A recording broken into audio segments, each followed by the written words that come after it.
हरे कृष्णा।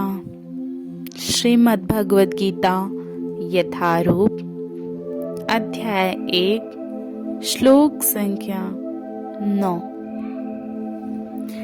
अन्ये च बहवा श्रुवा मदर्थे त्यक्त जीविता नाना शस्त्र प्रहरणा सर्वे युद्ध विशारदा।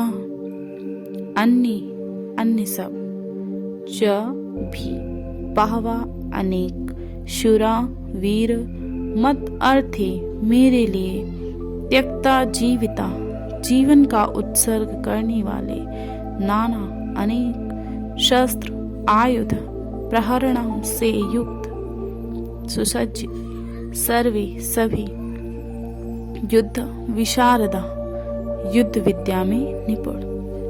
अर्थ, ऐसी अनेक वीर भी हैं जो मेरे लिए अपना जीवन त्याग करने हेतु उद्यत हैं। वे विविध प्रकार के हथियारों से सुसज्जित हैं और युद्ध विद्या में निपुण हैं। तात्पर्य श्रीला प्रभुपाद के द्वारा जहाँ तक अन्यों का यथा जयद्रथ, कृतवर्मा, शल्य का संबंध है, वे सब दुर्योधन के लिए अपने प्राणों की आहुति देने के लिए तैयार रहते थे। दूसरे शब्दों में यह पूर्व निश्चित है कि वे अब पापी दुर्योधन के दल में सम्मिलित होने के कारण कुरुक्षेत्र के युद्ध में मारे जाएंगे। निसंदेह अपने मित्रों की संयुक्त शक्ति के कारण दुर्योधन अपनी विजय के प्रति आश्वस्त था। श्लोक संख्या 10। अपर्याप्तकं तदस्माकं बलं भीष्माभिरक्षितं पर्याप्तं त्विदमेतेषां बलं भीमाभिरक्षितम्।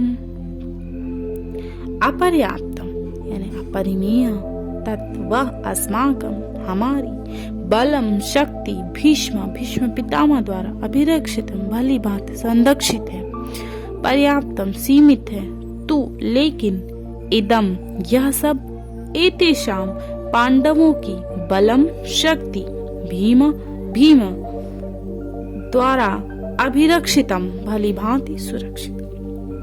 अर्थ, हमारी शक्ति अपरिमेय है और हम सब पितामह द्वारा भली भांति संरक्षित है, जबकि पांडवों की शक्ति भीम द्वारा भली भांति संरक्षित होकर भी सीमित है। तात्पर्य श्रीला प्रभुपाद के द्वारा यहाँ पर दुर्योधन ने तुलनात्मक शक्ति का अनुमान प्रस्तुत किया है। वह सोचता है कि अत्यंत अनुभवी सेना नायक भीष्म पितामह के द्वारा विशेष रूप से संरक्षित होने के कारण उसकी सशस्त्र सेनाओं की शक्ति अपरिमेय है। दूसरी ओर पांडवों की सेनाएं सीमित हैं, क्योंकि उनकी सुरक्षा एक कम अनुभवी नायक भीम द्वारा की जा रही है, जो भीष्म की तुलना में नगण्य है। दुर्योधन सदैव भीम से ईर्ष्या करता था, क्योंकि वह जानता था कि यदि उसकी मृत्यु कभी हुई तो भीम के द्वारा ही होगी, किंतु साथ ही उसे दृढ़ विश्वास था कि भीष्म की उपस्थिति में उसकी विजय निश्चित है, क्योंकि भीष्म कहीं अधिक उत्कृष्ट सेनापति हैं।